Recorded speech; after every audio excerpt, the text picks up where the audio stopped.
cubital fossa is a triangular space which is located in front of elbow joint. Boundaries of cubital fossa here. Boundaries of cubital fossa. The lateral border is formed by brachioradialis. This muscle is brachioradialis.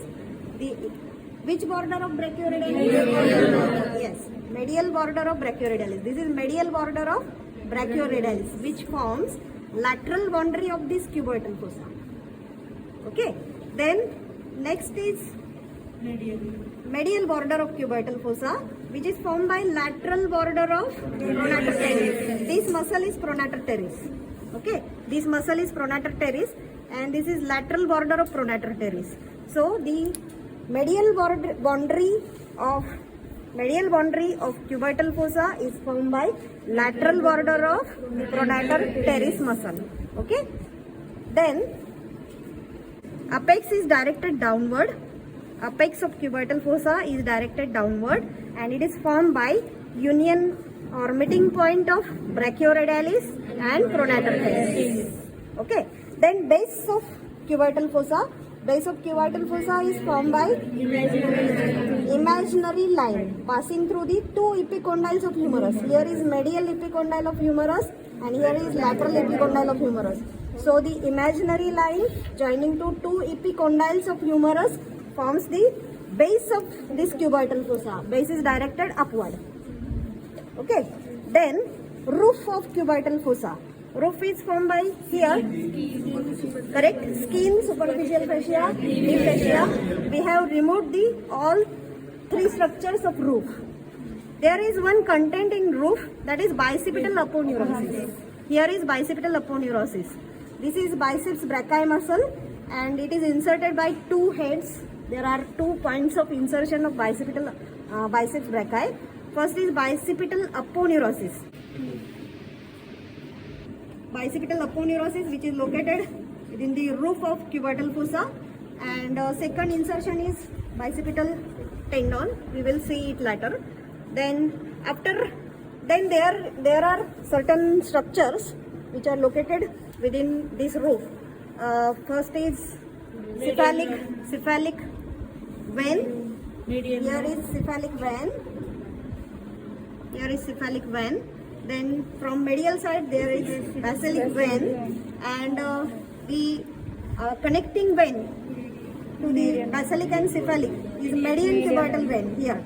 This is median cubital vein. Okay. This is cephalic vein. This is cephalic vein. Here is basilic vein from medial side, and this is median cubital vein. After removing the roof of cubital fossa, we can see the all structures within the cubital fossa. Floor of cubital fossa is formed by two muscles and one bone is there. First muscle forming floor of cubital fossa is brachialis. This tendon, you can see here, this is brachialis muscle, and here is the insertion point of brachialis. It is located at the floor of cubital fossa. Then next is supinator. Here, this is supinator muscle. Can you see? Yes. This is supinator muscle. It is located on upper part of radius, and here is the radius bone, upper part of radius, supinator. So two muscles, brachialis and supinator, which are located at the floor of cubital fossa. Then contents of cubital fossa. Content can be remembered by a mnemonic MBBR. Okay, MBBR, from medial to lateral. M for median nerve. M for median nerve. This is median nerve. Then B for brachial artery. This is brachial artery. B for brachial artery. This brachial artery is divided into two branches. This is radial artery. Superficial one is radial artery, and deep one is ulnar artery. This is ulnar branch. So the brachial artery is divided into two branches, radial and ulnar. Deep one is ulnar in the cubital fossa. Then the next content is biceps, tendon of biceps. Here, the structure is this whitish shining structure is tendon of biceps. This is okay, tendon of biceps. This is biceps muscle, and the insertion point is tendon of biceps. Okay, which is going to insert on radial tuberosity. So the third content is tendon of biceps, and the next is fourth content is radial nerve. This is radial nerve. Okay, the fourth is radial nerve.